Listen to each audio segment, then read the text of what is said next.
Allahumma salli ala sayyidina Muhammadin tibbil qulubi wa dawaiha wa afiyatil abdani wa shifaya wa nuril absari wa diyaiha wa ala alihi wa sahbihi wa sallim. Allahumma salli ala sayyidina Muhammadin tibbil qulubi wa dawaiha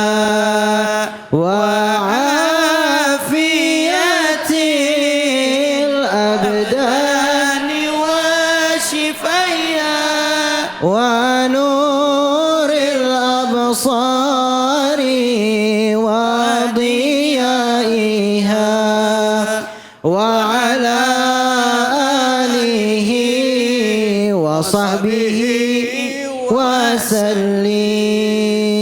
Sallu ala Nabi Muhammad. Assalamualaikum warahmatullahi wabarakatuh.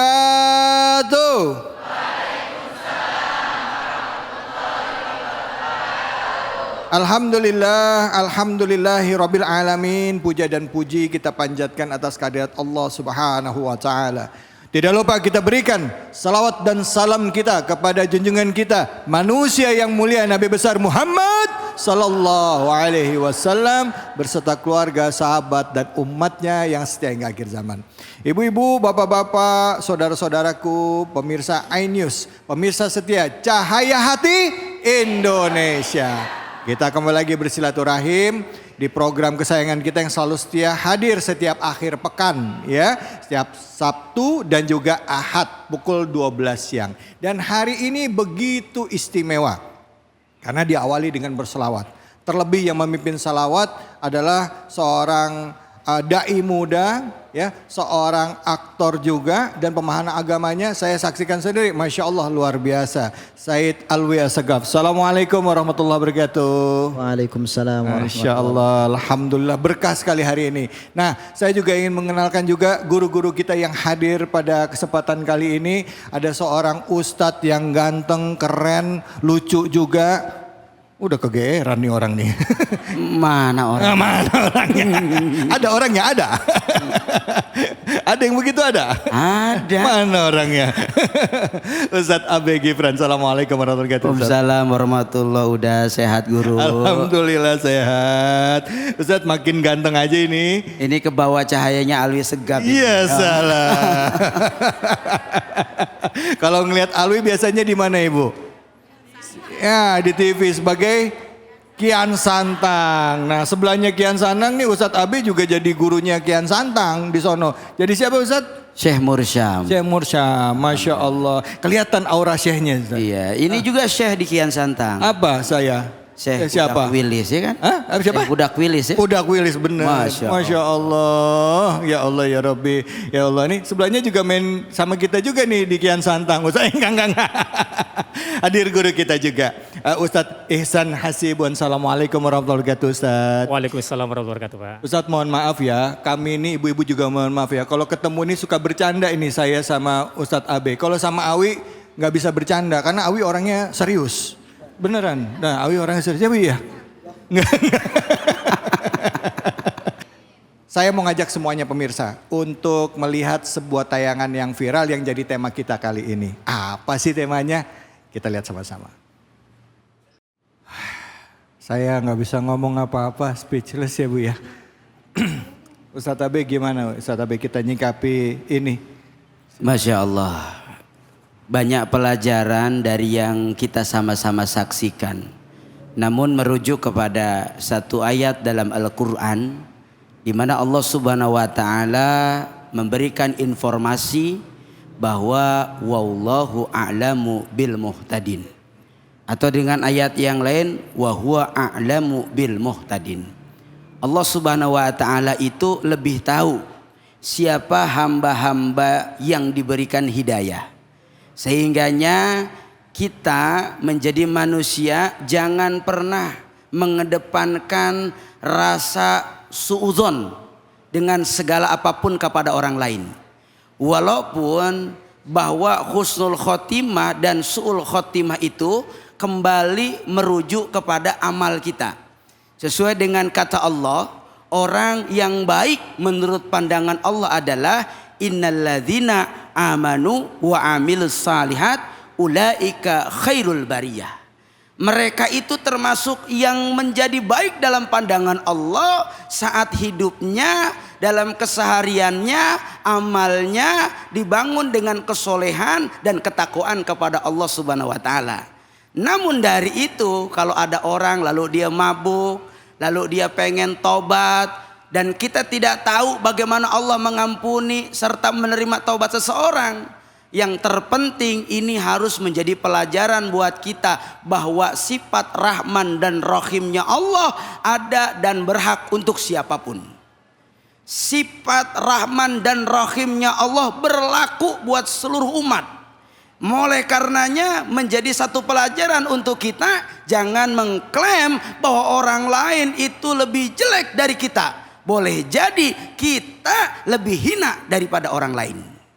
Terima kasih Ustaz. Baik, alhamdulillah, terima kasih. Said Awi gimana kalau ngelihat kayak gini menurut pandangan Said Awi ini? Insyaallah. Memang kejadian seperti ini adalah kejadian yang bisa dibilang luar biasa. Allah Subhanahu wa taala membukakan pintu hidayah, membuka daripada pintu tobat kepada siapapun. Asalkan hambanya ini yang mau bertobat pada Allah Subhanahu wa taala. Maka di sini tadi yang disampaikan Ustaz Abai, kita harus pandai berhusnuzon kepada siapapun. Hatta walaupun kepada seorang pemabuk sekalipun. Berhusnuzon. Bahkan kepada Allah Subhanahu wa taala kita harus berhusnuzon. Di dalam sebuah hadis qudsi, Allah Subhanahu wa taala bahwasanya mengatakan, "Ana 'inda dhanni 'abdi bi."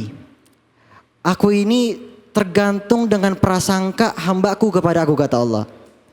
Wa ana ma'ahu idza dzakarani.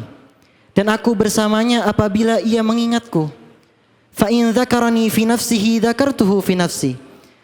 Apabila ia mengingat akan diriku di dalam dirinya, maka aku akan mengingat dirinya di dalam diriku, kata Allah.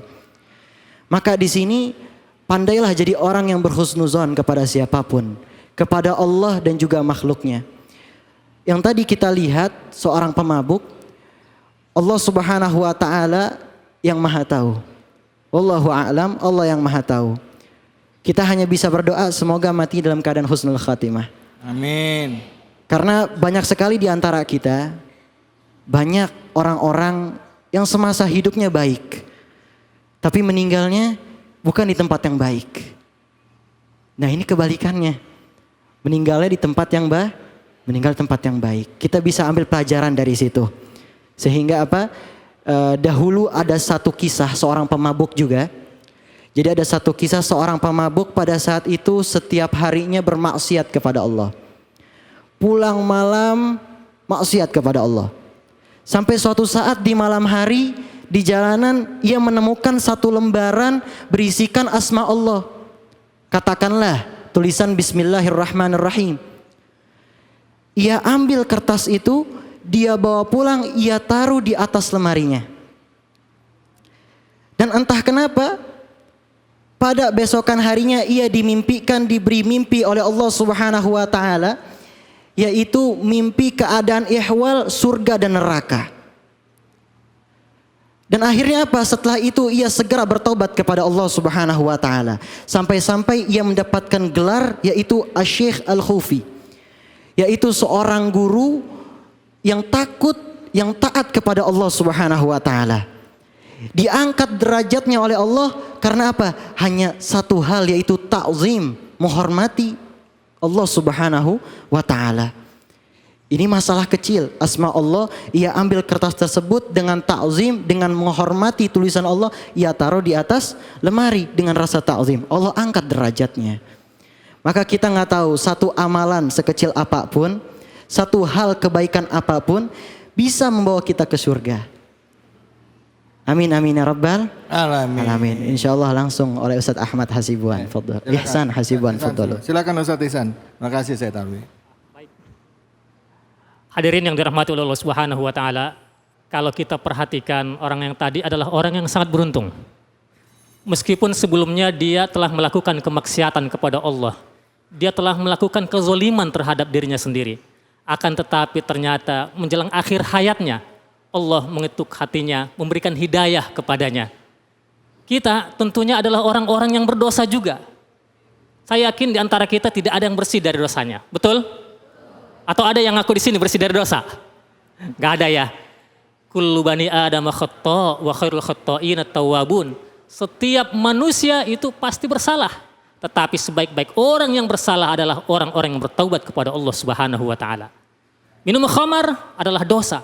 Orang yang minum khamar, dia terus minum khamar, tidak taubat, maka orang ini bisa amal ibadahnya, solatnya lam tuqbal lahu salatun arba'ina lailah au arba'ina sobah. Tidak diterima solatnya sampai selama 40 hari. Kalau dia tidak taubat kepada Allah Subhanahu wa ta'ala. Tetapi orang ini di akhir hayatnya ia datang ke masjid. Ia mengetuk masjid, ingin sholat. Artinya dia ingin bertaubat kepada Allah Subhanahu wa ta'ala. Lalu kemudian di masa-masa taubatnya, di saat ia sujud kepada Allah Subhanahu wa taala, saat merendah kepada Allah Subhanahu wa taala, Allah cabut nyawanya. Nah, kita bagaimana dengan kita para hadirin yang dirahmati oleh Allah Subhanahu wa taala? Bagaimana nasib kita nantinya? Apakah ada jaminan bagi kita ketika di akhir hayat kita akan diampuni oleh Allah Subhanahu wa taala, akan diberikan hidayah oleh Allah Subhanahu wa taala, atau jangan-jangan dibiarkan berada dalam kesalahan kita, dalam kemaksiatan kita? Na'udzubillahi min dzalik.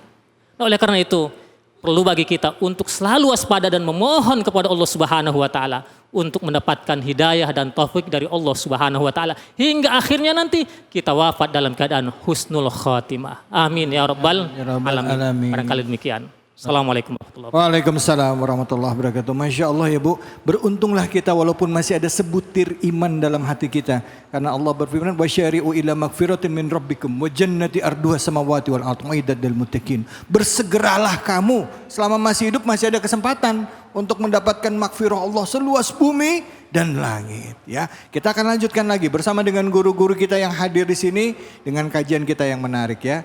Jangan menyerah untuk mendapatkan keridhaan Allah dan rahmat Allah. Hanya di sini, di Cahaya Hati Indonesia.